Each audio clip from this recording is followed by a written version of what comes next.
Did your family have favorites? If so, were you the favorite or someone else? My son did not die because the hospital turned him away or because the doctors lacked skill or heart. He died because, when I reached out to the people who were supposed to love me unconditionally, the ones who raised me and promised that family would always come first, they crossed their arms, looked me in the eye, and told me that they simply couldn't help right now. I remember the exact sound of my mother's voice, steady and almost rehearsed, as if she had prepared that excuse in advance. She didn't flinch when I told her the amount the treatment would cost. She didn't ask if there were payment plans or charities. She just repeated that times were tough and that they had to think of their retirement. My father, sitting at the kitchen table polishing his glasses like he always did when he wanted to look busy instead of guilty, muttered something about fairness, how they couldn't play favorites, and that if they helped me, they'd have to help my sister too. At the time I was 2. Desperate to argue, because I had this crazy belief that begging harder might change their minds, that maybe if they saw how far I was willing to go for my child they would finally step up, but their faces stayed stone cold. And I left that house with a pit in my stomach that felt heavier than anything I had ever carried. The treatment wasn't some miracle shot in the dark. It was a chance, a real one, and I held on to that chance like a drowning person grips a rope. I worked double shifts, I maxed out credit cards, I pawned my jewelry and even my wedding ring, promising myself I would buy it back later. Every night, I went to bed wondering how I was supposed to tell a child that his life depended on money his mother couldn't find. And yet, through all of this, I kept hearing my parents' words echo in my head, "We can't play favorites," as though my son's survival was some sort of competition with my sister's comfort. When the day finally came and the doctors told me there was nothing left to try, I felt a scream claw its way out of my chest that I didn't even recognize as my own voice. My son's small hand went limp in mine, and the beeping machines turned into a dull hum in the background as if the world itself had decided to muffle his final moment. I walked out of that hospital room not just as a grieving mother, but as a woman who had been abandoned by the very people who once claimed that family meant everything. I thought about calling them, thought about letting them hear the silence of that room through the phone, but I couldn't bring myself to give them the honor of being part of his last breath. Weeks after the funeral, when the casseroles had stopped arriving and the neighbors no longer knocked to check if I was still breathing, I noticed small things that gnawed at me in ways I couldn't explain. My sister, who had always complained about money, suddenly showed up in a brand new SUV. Her kids were enrolled in private lessons that weren't exactly cheap, and her husband casually mentioned a family trip they had just booked to Florida. I brushed it off at first, told myself maybe they had gotten lucky or maybe he had picked up a new job. But then one night, while visiting my parents for what turned into an unbearable dinner, I overheard my mother laughing about how she had helped cover the down payment so my sister wouldn't have to stress. She caught my eyes for a split second and froze, realizing what she had said, before quickly changing the subject. That was the moment my grief curdled into suspicion. I began to replay conversations in my head, things my sister had said that didn't make sense, comments my parents had let slip, the way they had spoken of her struggles with this kind of indulgent sympathy they never offered me. I started to see the pattern, though I couldn't yet prove it, and the thought that they might have had the means all along, that they had chosen not to save their grandson because they were too busy cushioning my sister's life, made my stomach twist with a rage I could hardly contain. I lay awake night after night, replaying the image of my son's fragile face, wondering if those same people had sat comfortably at home writing checks for beach vacations while I sat beside a hospital bed praying for a miracle. It was not just betrayal, it was a deliberate choice, and it had cost a life. By the time I admitted to myself that something deeper was hiding under their excuses, I knew I wouldn't be able to move on until I uncovered the truth. I didn't yet know the extent, but I had begun to notice the cracks, and I could feel that behind those cracks was a secret big enough to shatter everything I thought I knew about my family. And so, while I still hadn't confronted them, the seed had already been planted, and I could feel it taking root inside me, twisting tighter with each passing day. I wasn't sure what I would find, but I knew that sooner or later the truth would come out, and when it did, it wouldn't just be a quiet discovery, it would be an earthquake. The shift from suspicion to certainty did not arrive as a dramatic confession or a melodramatic slip of the tongue. It arrived in the way most tangled family truths do, through ordinary moments that refuse to stay ordinary. Like the evening my mother asked me to help her print the seating chart for a church fundraiser because the printer hates me, and she handed me her unlocked tablet with the document open, which would have been routine if not for the little banner that slid down from the top announcing a bank alert about a large transfer just completed, a transfer with my sister's married name in the memo line and a figure that, when converted in my head into months of treatment and nights not spent in emergency rooms, swung into focus like a spotlight cutting through smoke. I told myself to breathe and clicked back only as far as I needed, not because I wanted to snoop for sport, but because the moment demanded a witness, and there, in neat rows that ran back for years, sat regular payments to my sister's mortgage servicer. Tuition disbursements labeled for the private academy that had seemed like a miracle of financial aid, checks for dance intensives and travel team fees, and even a cheerful notation for Disney balance, all of it scheduled, reliable, and quiet. Like a second household my parents had chosen to build while I learned how to break down hospital billing statements with a highlighter and a knot in my throat. My first instinct was to shove the tablet back into her hands and scorch the air with the truth that had been keeping me awake, but grief has a way of teaching patience that looks like control. And I realized in that pin drop moment that outrage without proof becomes just another story that can be turned against you, so I saved the seating chart, printed it with the steady hands of a person who has decided that the war will be won by record keeping, and asked her whether she wanted the extra copy or if I should recycle it, which earned me a smile so soft it stung, a smile I could only read now as the polite face of someone who believed she had already chosen the child who mattered more. From there the evidence did not hide. It was everywhere once I knew where to look, in the way my father joked about the kids bleeding us dry, while tapping a credit card that, according to a later statement I opened because it arrived in my mailbox by mistake thanks to a transposed apartment number, had airline points that looked like a travel agent's inventory, and in the way my sister spun tales about couponing and finding deals, that would have required a professional grant writer's skill to sustain, and I gathered each piece without theatrics, photographing statements when they were left on the kitchen counter, jotting down dates and descriptions, sending myself emails with subject lines bland enough to vanish in any inbox, because I understood now that my grief would be used as a weapon against me unless I turned facts into my shield. What gave the ugliest confirmation was neither the cash amounts nor the travel photos, though those cut deep enough, but the language my parents used inside a family text thread after my mother's cataract surgery when my sister praised them for being lifesavers. To which my father responded that helping when it counts is what family does, a line so sincere in its phrasing that I read it 3 times, not to savor it, but to measure the breathtaking distance between their principle and their practice, and to wonder whether they had told themselves that supporting a healthy child's ballet recital was morally equivalent to refusing a sick child a chance to keep breathing. People who have never navigated this kind of betrayal think the next step is screaming, and maybe in another life I would have chosen that, but I had already begged once and watched the door close. So I decided my response should be colder than anger and sharper than accusation, which is how I found myself on a weekday afternoon when my parents were out running errands, replacing the centerpiece of their living room gallery wall, the cheerful photograph of all the grandkids in coordinated sweaters, with the last photo I took of my son in the hospital, not the worst one, not the one with tubes and bruised arms, but the quiet one where he's watching cartoons with damp eyes and a brave, lopsided smile. And under the frame I tucked a single typed line that said, "Helping when it counts," because I wanted the walls themselves to speak every time they pretended not to hear me.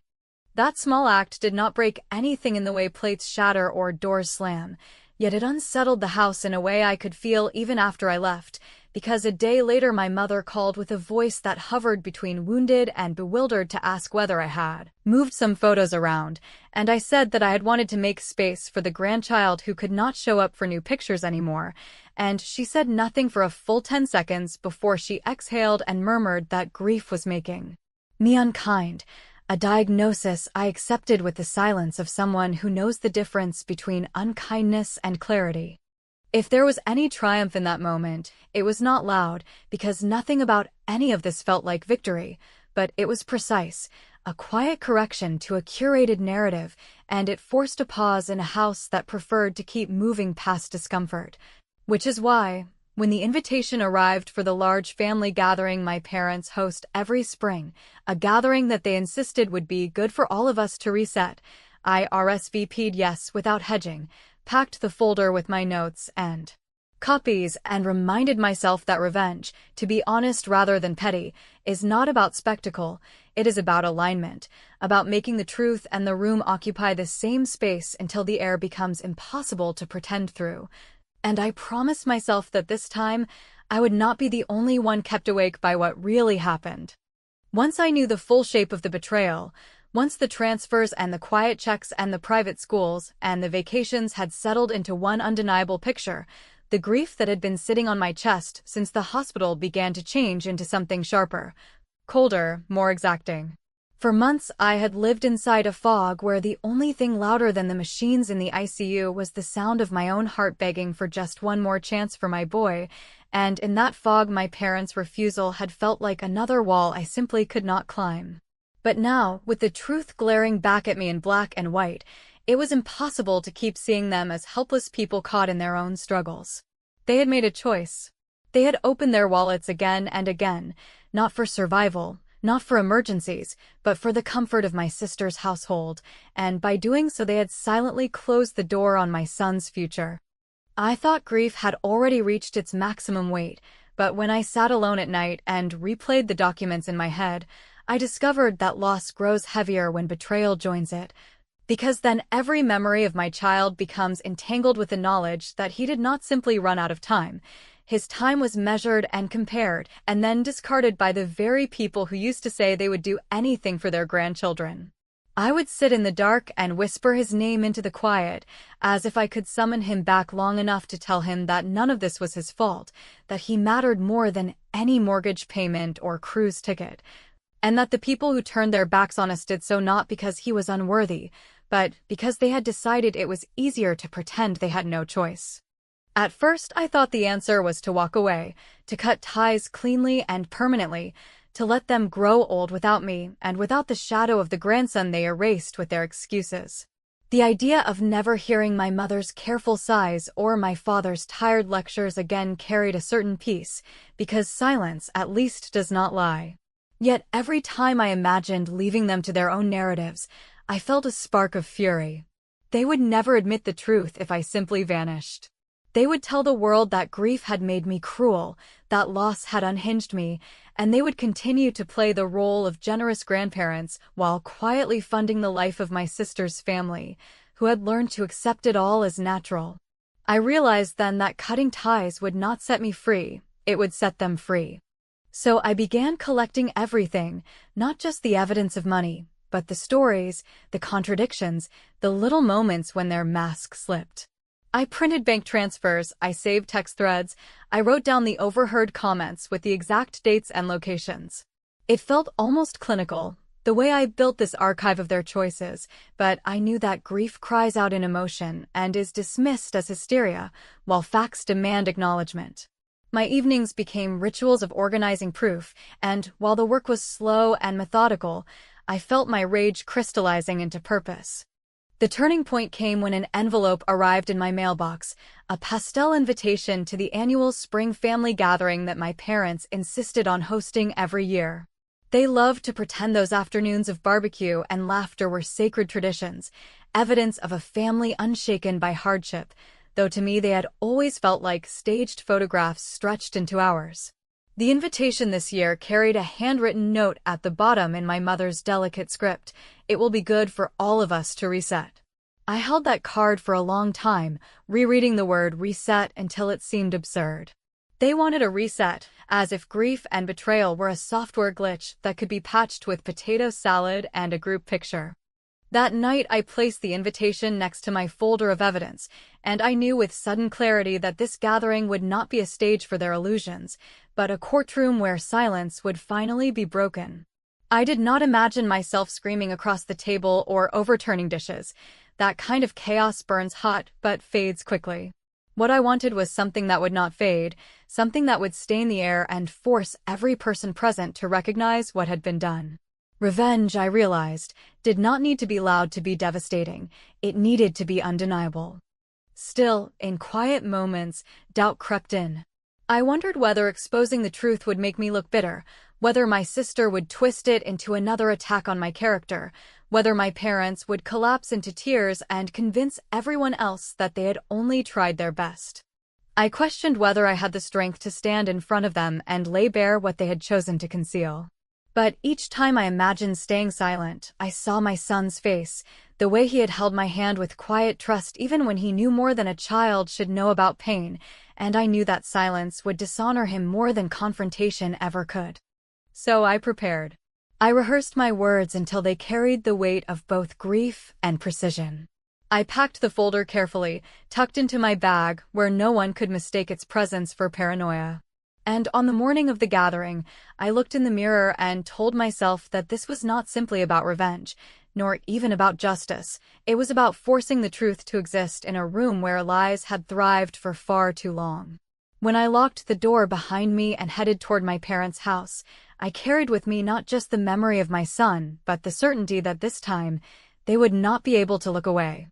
The drive to my parents' house that afternoon felt longer than it had any right to be, even though I had traveled that same stretch of road countless times in my life. But on that day, every familiar landmark looked like a reminder of how much had been lost and how much had been concealed beneath the pretense of normal family life. I watched the houses roll by, each with their spring flowers and trimmed lawns, and thought about how easily appearances disguise truth, how neighbors wave politely at families who are quietly imploding behind closed doors. The irony was not lost on me that I was on my way to participate in yet another carefully constructed performance, except this time I was determined that the script would not play out as my parents intended.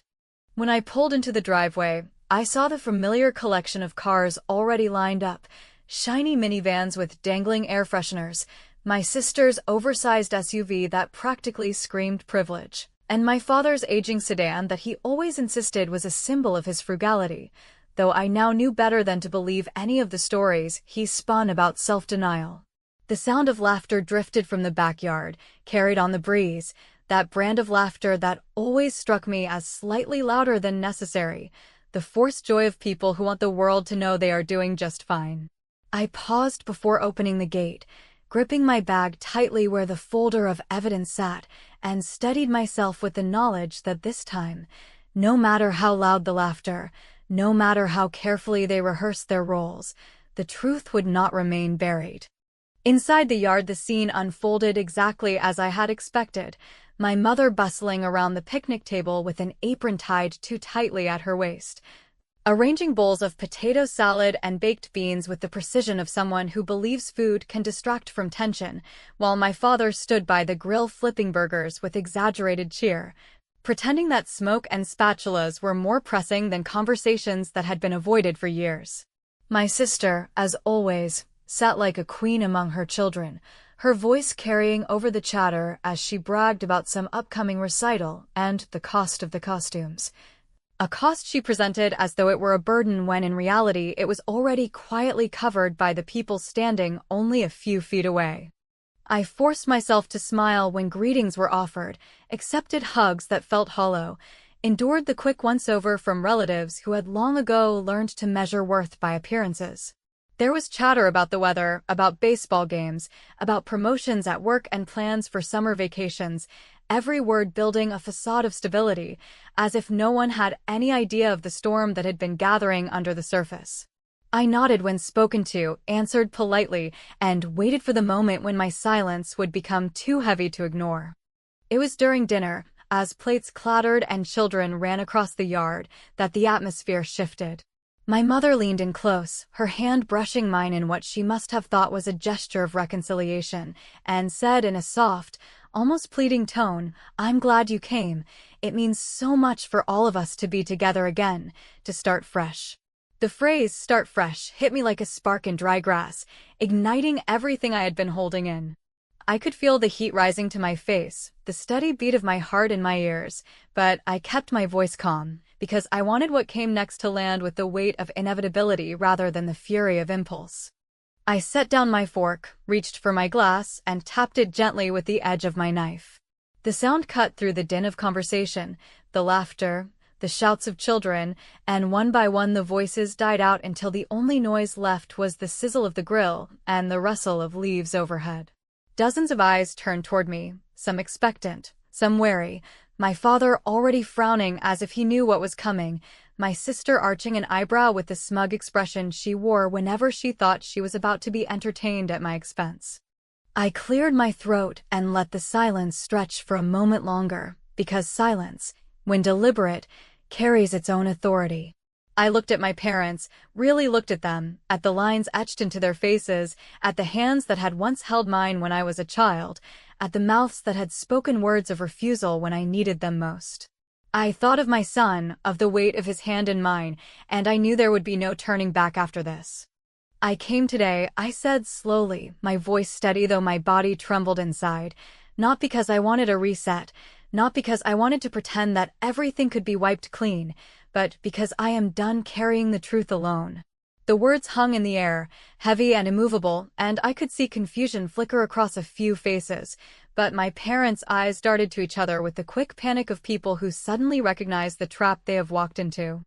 The silence that followed was not comfortable, not expectant, but sharp and brittle, like glass waiting to be shattered. I watched as forks hovered halfway to mouths, as glasses froze midair, as the youngest children sensed something wrong and grew quiet. For a moment it seemed as though time itself had stopped, the performance paused, waiting for the curtain to drop. And then, without another word, I reached down, slid the folder from my bag, and placed it on the table in front of me. The reaction was instantaneous though unspoken. My sister's face drained of color. My mother's hand gripped her napkin so tightly it tore, and my father's jaw set in the way it always did when he was calculating how to deny what could no longer be denied. The chaos had not yet erupted, but it was already pulsing beneath the surface, inevitable now that the silence had been broken. I did not raise my voice when I opened the folder, because I wanted every word to land without the easy excuse of tone, and I began not with accusations, but with dates, amounts, and places that could be checked by anyone who cared to know the difference between a feeling and a fact, reading a line that named a transfer from my parents' joint account to my sister's mortgage servicer the same week I begged them for help at their kitchen table, following it with the tuition payment labeled for winter term, the airline charge that aligned perfectly with the photos of a beach I had smiled at through clenched teeth, and then the string of monthly deposits that, like an Ford drip for a healthy life, kept flowing while my son's doctor tried to explain options that cost less than the total of those gifts. I watched faces shift as the arithmetic replaced small talk, and I made sure to direct my eyes to each person in turn, not to humiliate them, but to anchor the facts in the room where they had always preferred sentiment to substance, because in this family sentiment functioned like a scented candle, something you lit to convince yourself the air was not stale. My mother tried first, her voice soft and tremulous as she said they had only stepped in to stabilize my sister during a rough patch, and that they would have done the same for me if I had asked in a different way, which would have been almost funny if the punchline were not a hospital bed, and my father followed with the kind of speech he has polished over decades, the one about responsibility and how money is complicated, adding that I could not expect them to jeopardize their later years for any of us, because that would make all of us a burden forever. Yet as he spoke he misstepped, as people do when they believe they still control the narrative, and he confirmed a year and an amount that matched a statement in my hand.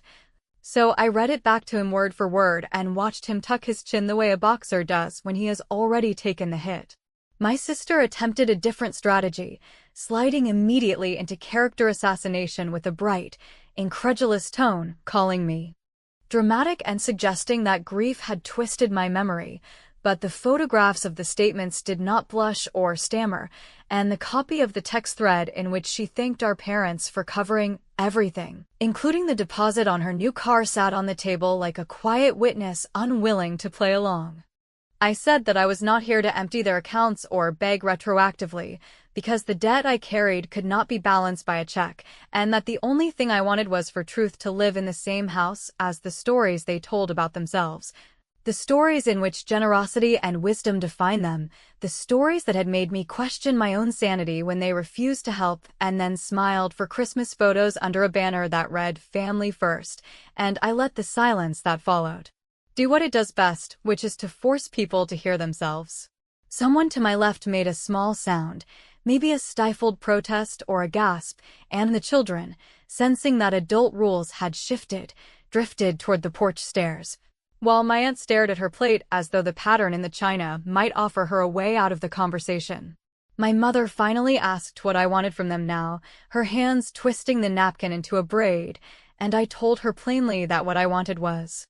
accountability, which in our family had long been a foreign language, and that I had prepared two things to make sure it could no longer be mispronounced. The first, I said, was something I had done for my son rather than against them, and I took out the letter from the hospital foundation confirming the creation of a small emergency grant in his name. A modest fund built from the last of my pawn jewelry and contributions from a few friends who said they had wished for a way to honor him, a fund designed to bridge the exact kind of shortfall that had turned our hope into a funeral. And I explained that beginning next week I would invite anyone who had ever said if only we had known to donate, starting with every adult at the table, because if family is supposed to help when it counts, then they could either help a stranger in his name now or stop claiming the title altogether. The second, I continued, was not an invitation but a consequence, and I will not pretend it made me proud even though it made me steady. Because I had already mailed a packet to the accountant who prepares my parents' returns and to the Internal Revenue Service office that handles gift tax filings, a packet that included the dates and amounts of transfers that exceeded yearly exclusions by margins no one could call accidental. Not to punish old people for loving their child, but to end the comfortable fiction that love is free when it is funded in secret, and I said that if they wanted to be benefactors, they could be benefactors out loud with the paperwork that role requires. Chaos does not always start with shouting. Sometimes it begins with the sound a fork makes when it falls onto a plate, a small metallic admission that hands have begun to shake, and then it spreads as everyone decides which version of the story will save them. Which is how one cousin blurted out that everybody knew my parents helped my sister a bit, and that it was not a crime to choose the child who stayed close, while another relative hissed that bringing government into family matters was low, and my sister half stood, face flushed, declaring that I had always envied her stability, and that if I had managed my life better none of this would have happened. At which point I replied with a calm so thin it might have snapped that stability purchased with silence is not a virtue but an agreement, and that I was finished agreeing. My father slammed the grill lid hard enough to rattle the tongs, then leveled the look I remember from childhood when he thought he could shame me back into line. But I met it and did not look away, and something in that refusal seemed to drain him, because his shoulders sagged and he muttered that we could discuss this privately, to which I said that privacy had been the cover for too many years, and that sunlight, while uncomfortable, was how things grew or withered honestly. I gathered my folder and the letter and tucked them back into my bag, then told the table that I would not be staying for dessert, that the invitation to contribute to the fund would go out on Monday regardless of who replied with platitudes today, and that any calls about tax paperwork should go to the accountant because I was done being the switchboard for excuses, after which I stood and felt the old wooden deck under my feet as if it were the deck of a ship I was finally leaving, and I walked toward the gate with the slow, deliberate steps of a person who knows she cannot carry both truth and apology for truth at the same time. Behind me voices rose and broke, my mother crying in an open, bewildered way, my sister hissing my name like a warning, someone saying I had gone too far and someone else saying not far enough, and none of it changed the fact that the air felt different now. Thinner maybe, but real. In the car, with the door closed and the noise reduced to a muffled storm, my phone lit up with a message from an unknown number that turned out to be the foundation director thanking me for the dedication language I had chosen for my son's fund, a sentence that read, "For families who should never hear, we cannot help, when it counts. And while I stared at those words, a new message arrived from my father, a short line that said only that he thought we should talk before anything irreversible happened, which made me almost laugh because what he feared was paperwork when the irreversible thing had happened long ago. And I sat there with the engine off and the afternoon light slanting across the dashboard, wondering whether there was any conversation left that could change the shape of what we had all just seen. I started the car without answering, not because I had decided never to speak to them again, but because decisions like that do not deserve to be made in driveways with adrenaline still humming, and as I turned onto the road, I kept my eyes forward, certain only of this one small truth, that the silence they had relied on was gone, and that whatever came next, apologies or deflections, audits or donations, exile or a slow, imperfect truce, would have to take its place in the open where it belonged.